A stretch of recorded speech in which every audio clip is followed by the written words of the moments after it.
Welcome, everybody, to the next segment of Indie Originals with Jake Estrada. That's right. I'm Jake Estrada. I'm wearing this cool kind of Miami Vice-like jacket.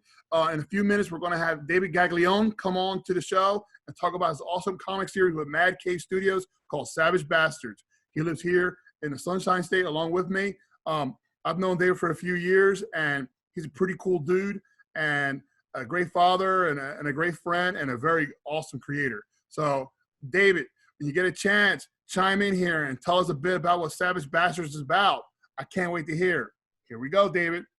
The story of family, whether it's good or bad, and these two brothers who are trying to basically reconcile their family lineage, and also I don't want to give too much away, so I'm trying to be a little obscure about it, but basically it's the story of two brothers becoming friends, basically, like two brothers who have never met before, getting to know each other, and they're on a mission to free one of the brothers' mothers from a very terrible situation. So cool. So since I've known a little about you, and I already know everything, what your journey's been about, could you tell people about the journey, about becoming a comic book creator, what it took you to get where you're at now? Absolutely. So basically, I decided roughly 2.5 years ago that I wanted to write comic books, maybe a little bit longer. And I started studying, trying to learn everything I could about writing comic books. I started reading everything I could, watching YouTube videos about creators and such. I reached out to you because I knew that you were a local creator, local indie creator, and I wanted to get kind of an idea of the struggles and things that you had to go through for that. And after studying for a while, I started writing up some practice scripts, as it were. And then I saw that Mad Cave had a contest, and I entered that, and I actually won. I was one of the winners of the contest, and because of that, I got a book from them. Sweet. So you submitted to them and you won. And initially, was the story Western based, or was it like just some kind of like regular superhero comic or anything like that you did? Well, for the contest, what you had to do was take two of their properties that they had, which they only had 3 at the time, and write a small, like 6 to 8 page story that took place within that universe of that comic book, of that IP, as it were. So I did a story for Battle Cats, and I did a story for Midnight Task Force. And from those 2 stories, that's what got me the job, as it were. When they told me that I was one of the winners, then they came to me with a bunch of IPs that they already had, and they said, "Hey, which of these IPs would you like to do?" And I basically told them any of them. I'd love to do any of them. And so I wrote up basically pitches for each IP that they had. And I guess they felt that Savage Bastards was probably closer to what my wheelhouse would be, from just the limited amount of interaction and a little bit of my writing that they saw. And so that's what they gave me. And basically, it was really cool because their IP, but they literally had the idea of it being a Western, and that it had to do with 2 brothers, and that was it. So everything else I kind of got to make up on my own. It was really cool. Nice. So so they already had like the outline of what the characters look like and what they were going to do, and then you just nothing at all. So basically, you just told your 2 brothers. That's it. Yep. Wow, that's awesome. So you created this entire universe these characters live in. Yep. Fantastic. So so talking about that's your wheelhouse. Do you love Westerns? I love Westerns, but I wouldn't say that Western is my wheelhouse. I like to do more like comedies and things like that. So I got to put a little comedy in my story and stuff. I like to do a lot more horror and stuff like that. But I'm just starting out, so I'm not even sure I have a wheelhouse yet. Yeah, because I've read the 2 issues, the ones you shared with me, and I mean, to me they were great. I enjoyed reading the two issues of Savage Bastards. I liked how you build up the characters, and one character in particular, I don't know if I should say the name. Is that like a character that you created, or was that already a character that they gave you? Was called the Spider? Was that something from you completely? That was from me. That was from me completely. Yep. Wow, you like the Spider? Yeah. I noticed the white jacket, so I'm thinking, yeah, maybe. that's why I put on the white jacket, because I thought you would notice that. Mm-hmm. Yeah, I was like, oh, that's a pretty cool guy. I like that. He's kind of cocky too, and I like that about him. Well, I love the character because he's one of those guys. He wants to be like a proper gentleman, you know, Yeah, and he lives in a day and age and place where you can't really be a proper gentleman. So yeah, he's a very phony person, but he's very confident in his in his abilities. So you yeah, know, people don't really question too much about the fact that he wears like really nice duds and, you know, and yeah, talks in a very weird kind of way. yeah. I noticed that, and I like that a lot. You know, that made me feel like it reminded me of people that we all know. Kind of like, you Hmm. know, they're in it, but you're like something's not quite right about this person, but no Oh one yeah. questions them because, like you said, you know, they're good at what they do. Hmm. So, um, so talking about westerns, you know, I'm gonna veer off here for a second, but what's your top three westerns? Okay, well, for me, Django is absolutely Yeah, tops. Django. I Yeah, love that movie. I've seen that movie way too many times. I would probably say Fistful of Dollars is another really good one, and I really do enjoy the Dirty Dozen. I think Dirty Dozen. those Yeah, kind of round out my interest in westerns. yeah. You know, as growing up as a kid, I watched Gunsmoke with my dad a lot. You know, Hmm. James Arness, and I was a fan of that. So every time see something about a western, that's the first thing I think about Gunsmoke. Hmm. So when I heard that this comic that you were doing was a western, I was like, "Oh, cool! I got to check this out," because you don't see many western comics out there at all. No, and that's kind of the cool thing is that there's not. I mean, back in the day, there was a lot of westerns. You Yeah, know, there was a huge especially market back then. Yeah, yeah, even before superhero comic books, like westerns were big. So it's kind of cool to see to be given an opportunity to do a western in a time where things like Red Dead Redemption, the game, is really big right yeah, now. great You know, game.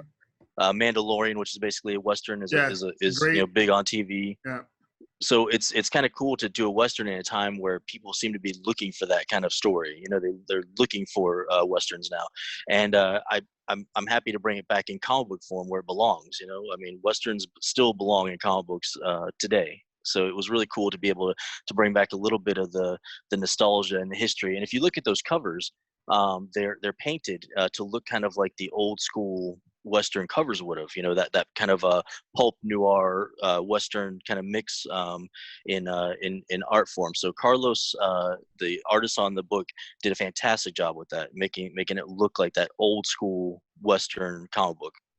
yeah, those covers are pretty nice. Do you have any say about how the covers are going to look, or you just write the script and then he just puts the art together? Yeah, with Mad Cave Studios, the way that they have it set up is, I write the scripts. You know, I come up with the character ideas and things like that, and then all that gets handed off to the artist, and then the artist does their interpretation of it. It's not like in some situations where you actually get to see like the panel work and stuff beforehand. A lot of it was, you know, I did my part, and then the artist did his part, and then they kind of came together.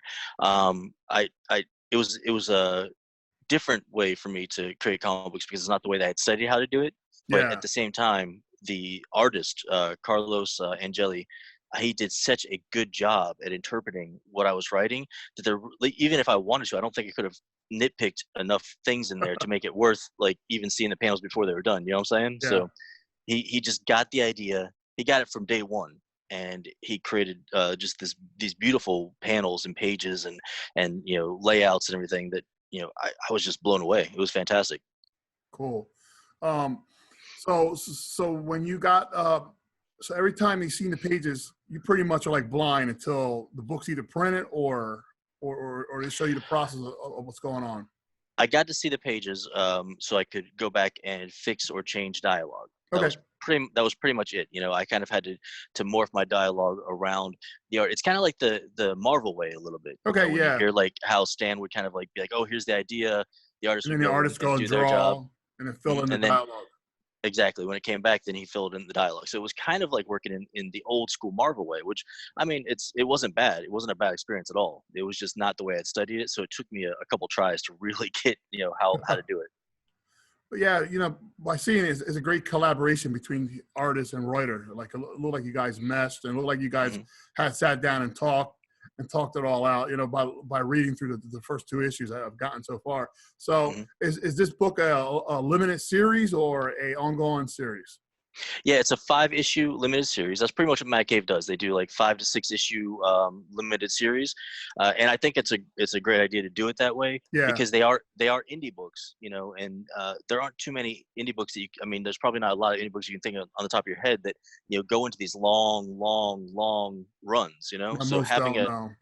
So having a nice short run of that book, it creates something that can become a trade, and it also maybe if the people want more of that book, they'll clamor for it, and then they can do another 5 or 6 issues of it and keep on going like that. So I think it's a smart way to market the way they're doing their books. I think for indie at least. So since you wrote this book, do you have any other books that you're writing currently with Cave that's under wraps? Not currently with Mad Cave. I have a lot of other projects in the works right now. Nice. But Mad Cave right now is more focused on. They've got a lot going on where they're trying to promote local comic shops, and they're trying to there's a fundraiser that they're doing where you can support local comic shops and stuff. If you go to their website, madcavestudios.com, you can if you wanted to, you could help with that fund, and they're just we're kind of in a holding pattern right now until we find out what's going on with the whole coronavirus thing. Yeah. So talking about the coronavirus, I noticed that a lot of comic book publishers have ceased publication. Has Mad Cave ceased publication for the time being? I think that they're still going. I think they might still go forward with their comiXology stuff. Okay. They're that kind of thing. But I don't know if they're going to wait until Diamond opens up again to distributing, or if they're going to start distributing themselves. I don't know. And unfortunately, I'm just a writer for them, so I don't have all the inner workings of what they're doing. But it seems like they're ready for when the coronavirus does, when we can start coming out of our houses and stuff again. They're ready Yeah. to start putting the books back out immediately. So Cool. I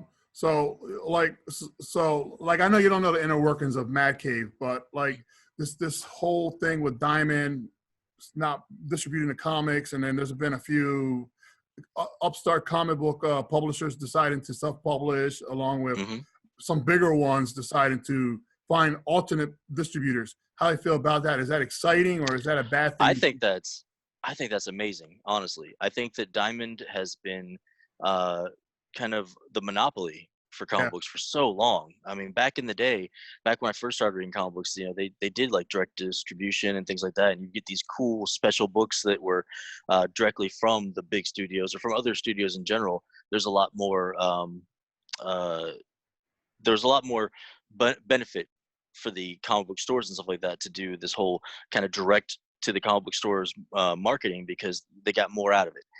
Diamond kind of took over, and it just, in my opinion, and it's just my opinion, Diamond has changed a lot of the things. I don't know if you noticed, but when Diamond took over, comic book prices went way up, and they've continually gone up over the years. I would love to see other distributing companies, or just the comic book companies themselves, like they're doing now, do more direct distributing, or have some competitors come out there, since Diamond's not distributing now. So I think it's an exciting time, because we're kind of in this metamorphosis of comic books, where you can still get them online, you can still do those kinds of things, but your brick and mortar stores are still going to be there, hopefully at the end of this, and they're going to need to be supplied with new books. And I'm really interested to see how this is going to take place, because Diamond, in my opinion, has kind of had the monopoly, and they've kind of made the rules, as it were.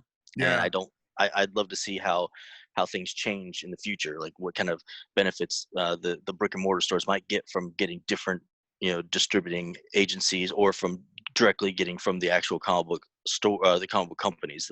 I'd love to see how that turns out in the end. Yeah, I'm there with you. I made a video about that, talking about that. It's like nobody wants to shop at Walmart. Every store would be Walmart. That would be a terrible existence. That even fast food chains were Walmart, and then no competition, and they dictate the prices, and you're pretty much stuck with just one wheelhouse, one product line. So with comics, I always thought it was kind of ludicrous that you just deal with one distributor and no competition, and you're stuck with whatever terms they give you, and that's it. So it is an exciting time to see where this is going, and hopefully, great things come out of it. Well, especially, I mean, you and I, we live in Brevard, and here we are spoiled with comic book stores. Oh, I I mean, know. We're lucky. there there are 4 within 40 miles or Yeah. 40 minutes of each other, and they are all run by really fantastic people Yeah. who have been really, great to the indie scene here. First of all, I mean, if you have an indie book in Brevard and these comic book stores aren't carrying it, it's only because you haven't gone and approached them, because they Yeah. are very supportive of the Yeah, indie community here. you talk with the guys around here and they carry your stuff immediately like that, They Hmm. even do sit downs with you and let you sell your own comics. So talking about that, you've gone to all 4 comic shops and been able to do signings there. Hmm. Yeah, it was fantastic. It was amazing. My first day, the first when the first issue came out, I went to 2 different comic book stores to do signings. I did 9.9 Comics in Nice. the early afternoon, and then Famous Face and Funnies in the evening. Cool. Absolutely fantastic. Like the amount of just energy that these comic book stores provide to the indie books is ridiculous. I mean, they were advertising like crazy. Come out and meet David Galiano, who wrote Savage Bastards, and yada yada yada. And it was like, these people don't know me, but because the comic book stores are saying, hey, come check out this local writer, they came out. And I mean, I must have signed in the first day. I probably signed at least 50 something books. Nice. Yeah, it was really crazy. So like when you were at the shops, did you get copies from Mad Cave or were these ones that the comic shops themselves they purchased and then they sold? So what we did is the comic book companies bought the books, and as a bonus for me doing signings in their stores, each one of them got 10 alternate cover books for free. Oh, that's They awesome. sent those. So every store that I did a signing at got these 10 alternate cover books, and so that was really cool. 10 books for free, and then they got to charge for them. Yeah. And I was telling them, hey, charge a little bit more because they're alt covers, but Yeah. But yeah, that was fantastic. Me personally, I did get some comp books. I'm holding on to those for when I do conventions and stuff. Cool. So, I wanted to have something I can sit at a table and be like, hey, I did Yeah. this. Yeah. Or to hand to somebody and be like, hey, I wrote this, check it out. That's But fantastic, man. yeah, it was really cool. I can actually show you the cover. Yes, I'd love to see the cover. Actually, you're getting one of these covers. I just Oh, haven't wow. seen you yet. This is the best part about the interview, is you get to see the top of my head for no reason. So this is the exclusive ones Oh, look at that they that. had at the stores. Yeah. That's a beautiful cover. Oh yeah, it was Vanessa Del Rey who did the cover, and she did an absolutely fantastic job. I couldn't be happier about those covers. Yeah, that's a beautiful cover, man. So how does it make it feel to be a comic book creator? Oh man, well, I mean, you met me beforehand. I was like, Yeah. I really want to do this. I really want to do this. I want to take this seriously. And you were actually the first person to take me seriously. So that's fantastic. You're the first.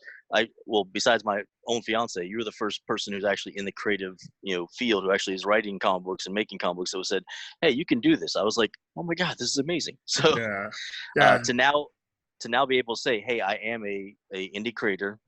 I am a comic book creator. That's amazing. It's an absolutely outstanding feeling. It's awesome, man. I'm so proud of you, man. It's exciting just to know you. Like, I know this guy. He's awesome. See, it's funny. That's how I feel about you. So nothing but love, both sides. Yeah. It makes me excited. So if there was a few words that you could share to a new upcoming creator, what would you tell them? Take it seriously. It's not a hobby. It's not a, if I get to it, I get to it kind of thing. I literally sat down and wrote 4 scripts. I actually showed you one of them, before I even applied for a contest or anything like that. And I was actually planning on writing 10 or more before I started to even try and get into the field. And that was after spending a year and a half studying how to write comic books. So all I can say is take it seriously. I mean, you can have all the talent in the world, but if you don't sit down and do the work, if you just talk about how you want to write a comic book, or you just say, hey, someday I'm gonna do that. Someday I'm gonna do this. That someday doesn't come until you make it. So sit down, write the comic book, or sit down, draw the comic book, or sit down, draw your characters, or whatever it is that you're trying to do in the comic book industry. Sit down and do the lettering. Sit down and and get some sketches offline and do the inking. Whatever part of the comic book industry you want to do, just do it. Like, just start doing it, and once you feel confident enough, then you can start sending it out to people. Awesome. Awesome and inspiring words. So in 5 years, where do you see yourself, David? Hopefully in 5 years I'll still be writing comic books. Fantastic. I've got some Kickstarter stuff that I'm working on with a local artist named Dirk Grob. We're writing a story called Final Growth. It's a post-apocalyptic story where a father is trying to keep his severely autistic son alive, in a world that doesn't care about your special needs, doesn't care that your child, may have these problems. So that one's gonna be very, very close to my heart and a little bit on the dark side, but it takes place in the 80s, so we get to do some cool like 80s stuff in there. Ooh, Miami Uh, Vice. exactly. And then I'm doing a couple anthologies here. I got an offer to do a story for Mississippi Zombie, which is pretty cool, and a couple of other small things I'm not sure I can really announce yet. So Yeah, I totally get it. But that's awesome that knowing that you started with the contest and before long, here you are, you're working with all these different little publishers and, mhm. before you know it, would you love to work at, say, like a Marvel or DC Comics? Absolutely, I would love to try my hand at some of the bigger superheroes and stuff like that. I can honestly say that I am not a huge indie guy. I read a lot of indie books from well, indie books from like Image and things like that, but I didn't realize the breadth of indie creation that is actually out there. And man, thanks to people like you, Travis Gibb, Jonathan Hedrick, you guys have really opened my eyes to all these other indie books that are out there and the cool things that are going on in the indie community. So yes, I would love to work at one of the big companies, for a while, but I think I'm still going to be writing indie because I'm just falling in love with it. The fact that you can kind of just do what you want, and create the stories that you want to put out there and not really have a limitation on what you can do. It's amazing. Yeah, and that's the truth about it. When you're indie, like you said, you have a lot more leeway to do what you want with the story in regards to a huge chain like an X-Men or a Batman or something like that. That it might stick for a few years what you do in those stories, but eventually it changes. With Hmm. indie comics, a lot of times it's definite. The character's dead, the character's dead, and they just keep on going. Yep. You know, Which is, I mean, that's great. It makes the stakes higher. It makes it more yeah, interesting to read. yeah. Plus, I like, I get inspired by people like you. Again, I'm not trying. Sounds like I'm kissing your butt here, but I love the fact that there's people out there that are saying, you know what, I want to write a comic book or I want to create a comic book. I'm just gonna do it. Like I don't need anybody else to tell me that I can do it. I don't need a company. I don't need anything, and I can just produce the comic book and put it out there and do what I want to do. Yeah, I mean, you did that in comic books. You've done that in movies now. yeah, It's really cool to think that all these creative avenues are open to you. You just have to do it. yeah. You got to have no fear, I always say. Just jump head first and worry about the consequences later. Exactly. So is there any last words you want to share here, David? So Savage Bastards 1 and 2 is out now. If your local comic book store doesn't have it or they can't get it right now because Diamond is down, it is on Comixology. You could download it on Nice. Comixology. Um, Other than that, stay tuned. I mean, I plan on putting out some more interesting stuff, and please try to support your local comic book store if possible. Sweet. Make sure you shoot me the link to that so I can actually put that up on the video here while we're talking. Hmm. It'll just pop up where people can get your comic books. Again, I thank you again for coming on the show here. It's been great. So everyone, make sure you check out Savage Bastards. Look up David on Facebook, social media, Twitter. He's Hmm. everywhere. You can find him.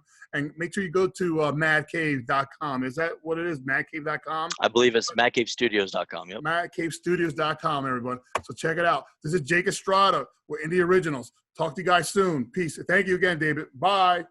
Thank you.